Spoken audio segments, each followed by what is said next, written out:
Welcome to Close Listening. I'm Zach Morgenstern. This is Ludwig von B, and it's time for more Beatles discourse.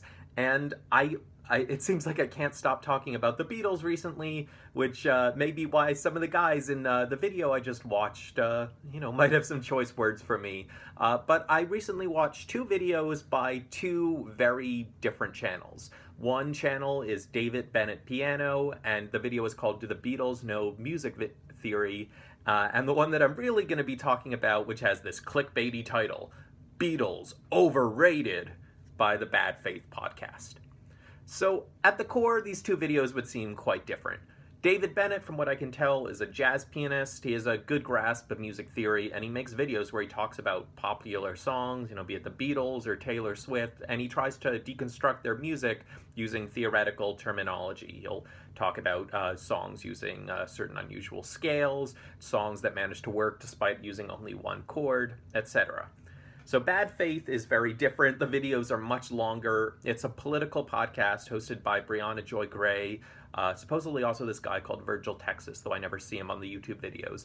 But Briahna Joy Gray was an organizer with the Bernie Sanders campaign, and she holds these wonderful discussions where she really gets into the nuances of political strategy and questions on the relationship of race and class from a socialist or left social democratic perspective. So some interesting discussions she had recently. She had Ben Jealous, the former head of the NAACP, and another Bernie Sanders supporter on, where they had all these kinds of interesting discussions about the history of organizing, and including tactical questions around defund the police. Another discussion that really compelled me was the sort of debate on the relationship between socialism and critical race theory between Freddie DeBoer and Armiose Frimpong. The thing with debates is usually you go into them rooting for one side, but Briahna Joy Gray, she's really into asking the questions to try and find a common vision between the parts of different competing. David Bennett Piano, Bad Faith, aimed at two very different audiences. I happen to be one of the overlaps between these two audiences. And yet, the fact that Bad Faith was coincidentally going into music, going into the Beatles, led to an interesting kind of overlap. So in the Beatles Overrated clip, Briahna has these two guests on, Leslie Lee of the Struggle Session podcast and Trevor Bolio of Champagne Sharks.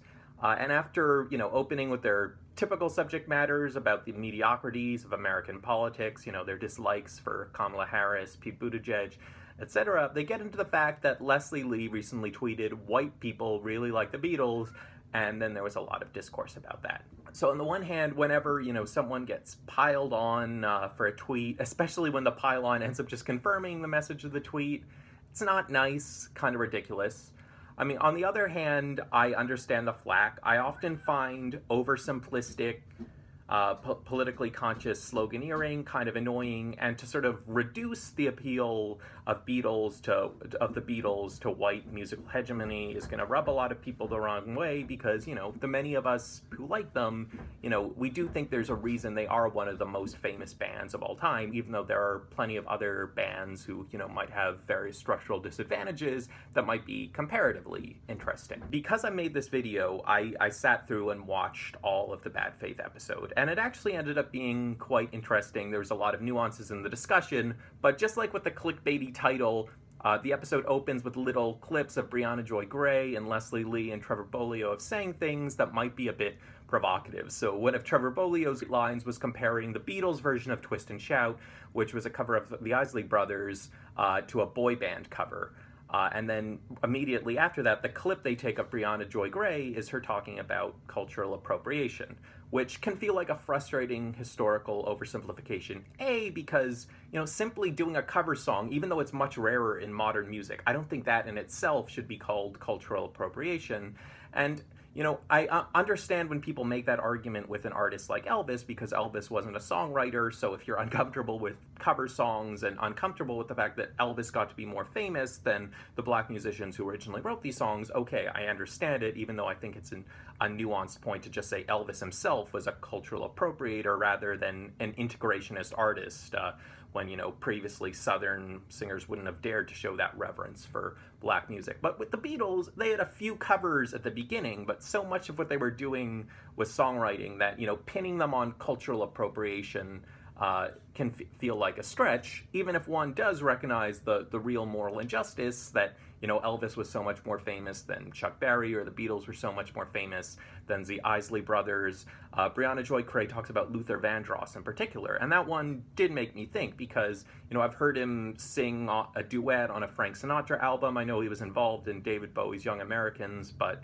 yeah, I never really picked up on Luther Vandross as an artist. I couldn't tell you what his individual hit songs are, so that is something for sure I'm going to be looking into more now. That said, I'm not really interested in that question, but in the sort of more core thesis of the video, what Leslie Lee's actual argument is, because he's the one who put out the tweet. He was the one who was really annoyed about the Beatles being overrated in this cultural moment.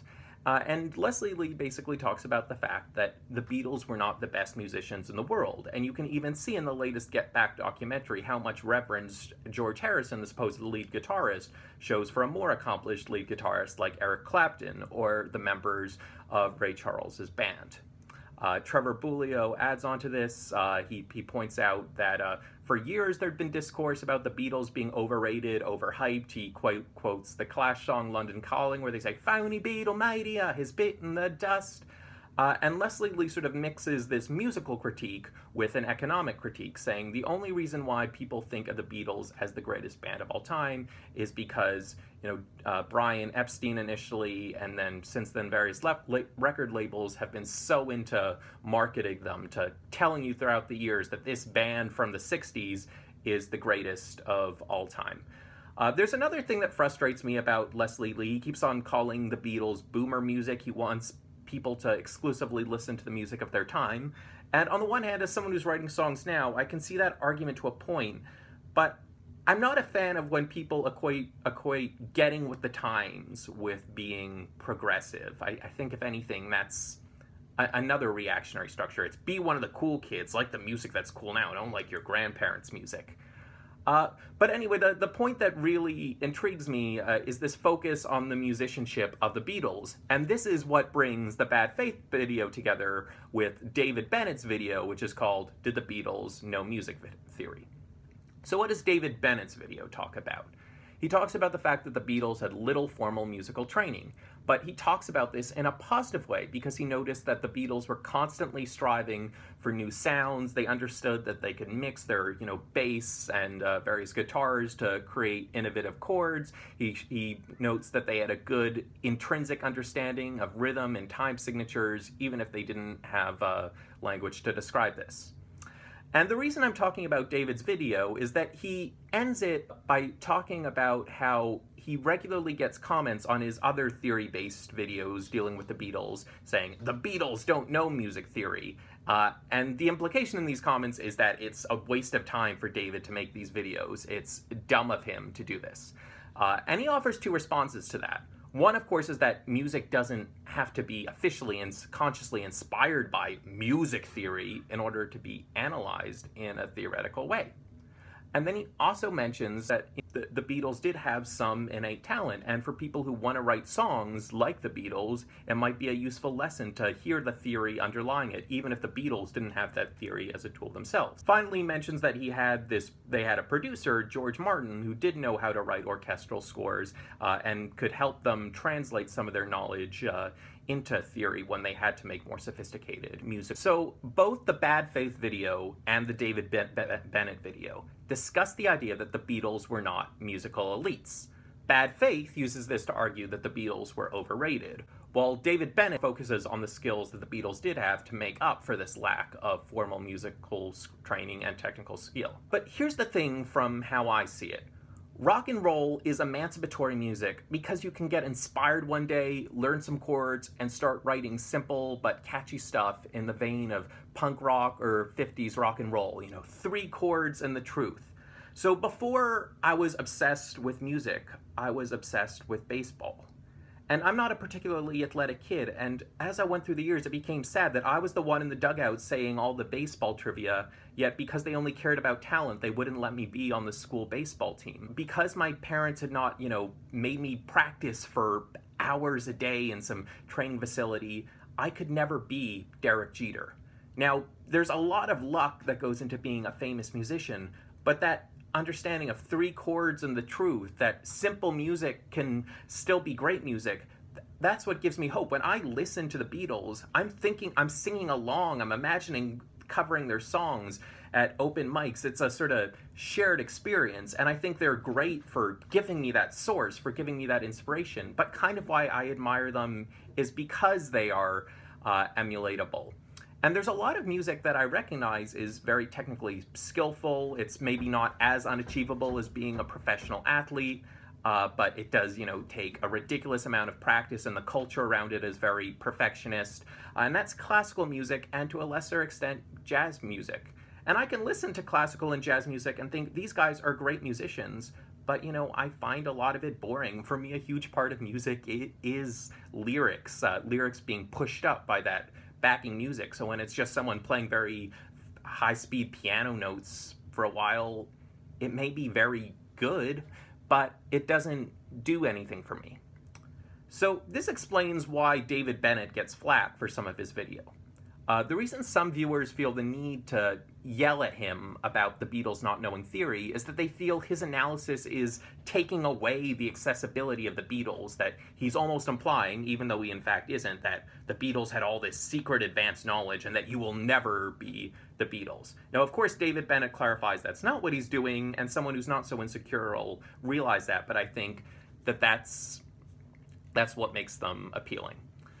Now, in fairness, this actually does get recognized in the Bad Faith podcast. I think it's Trevor Bulio points it out, but it's at about the hour and 10-minute mark that this point is finally made, and Leslie Lee kind of acknowledges, okay, that's a great point. But for me, as a fan of rock and roll music, that is huge. The fact that you can listen to it, and a lot of it you can emulate yourself, and the skill comes, not in just learning how to play these chords, but maybe having a particularly unique, catchy idea. That's inspiring. When I was initially writing the script for this video and still sort of completing the Bad Faith video, I was thinking of this conversation I had with my parents a few years ago, where it was asked who the American equivalent of the Beatles was, and we really struggled. And the best answer I could come up with was the Beach Boys. But even that I thought was only sort of true, and it didn't really feel like it was true of the Beach Boys. It was true of one Beach Boy, Brian Wilson. So why are the Beatles such a unique, unparalleled band? Think of it this way. I'm imagining the Beatles stayed together, made a few more albums. Imagine this track listing. Maybe I'm Amazed, Nobody Told Me, A-Waitin' on You All, Instant Karma, Uncle Albert Admiral Halsey, My Sweet Lord, Imagine, Say, Say, Say, Cracker Box Palace, Band on the Run, Watching the Wheels, and What Is Life? So this is, of course, not as a Beatles album. These are some of my favorite songs that Paul, George, and John point out after leaving. And for me, that's why the Beatles are a distinct band. Like, look at their rivals, the Rolling Stones. When you look to them for a personality, largely you're just seeing Mick Jagger and people playing instruments behind him. Whereas the Beatles was sort of three separate heads, and a little bit Ringo as well, with three separate imaginations. And, these imaginations could be silly. So we saw this in Paul writing Admiral Halsey and George writing Cracker Box Palace. But these songs could also be serious and engage in political commentary. We see this in George's song A-Waitin' on You All, and John's songs like Imagine and Nobody Told Me. These songs all had distinct sounds. It's not like going to a Ramones concert, one of my dad's other pitches for the American Beatles, where all the songs kind of sound the same. Like, there's so many distinct Beatles sounding songs, from She Loves You to I Am the Walrus to Hey Jude to, even if you want to count it, Revolution Number 9. And I guess that's where my disagreement with Leslie Lee comes up. So one of the things he praises about the Get Back documentary is that he shows that making songs is about rehearsal, not creative whimsy. Now, that rehearsal may be able to be what you document on camera, and that rehearsal shows that the Beatles were, nothing special per se. They had a lot of trouble just getting organized to make some of their simpler songs. But I think that creative whimsy is what makes them really stand out. Now, are there a lot of independent artists out there who also share that creative whimsy? And if three of those artists happen to get together and form a supergroup, could they, in theory, have the vision of the Beatles? Absolutely. I would not argue that the Beatles are unparalleled in that way. But amongst the class of famous musicians, I do think it's really hard to come up with a band that had that sort of three singer-songwriter thing going on that was at once thoughtful, whimsical, beautiful, catchy. I mean, it is just genuinely hard. So at the end of the day, the Beatles, I'm not saying they didn't have all these systemic and economic advantages, but they are pretty unique amongst popular bands, and I do think that's a reason, as long as we have the construct of celebrity, that they are going to remain at the top for a long time. And I don't think you can talk in such a reductionist way about their cultural significance. Anyway, I just wanted to engage in that commentary because I've been thinking, you know, ever since I had that debate with my family in 2017 about the unique place of the Beatles, how there's really not another band like them. Like this year I listened to all the Beatles albums and all the Stones albums, and I was bored in so many of the Stones albums, and the Beatles albums were always just full of life. So on a theoretical level, I wanted to get that out. That said, as I emphasized at the beginning of the show, a lot of amazing content, especially on political issues, with Brianna Joy Gray and her Bad Faith podcast. She's just so great at asking the sort of nuanced questions that actually go on in our heads and not the oversimplified questions that often go on news media. So check out her podcast, and check out David Bennett piano as well. I know he ended up being a secondary player in this video, but those videos can be interesting and inspiring as well, though in a very different way. I'm Zach Morgenstern. This is Ludwig von B. See you next time.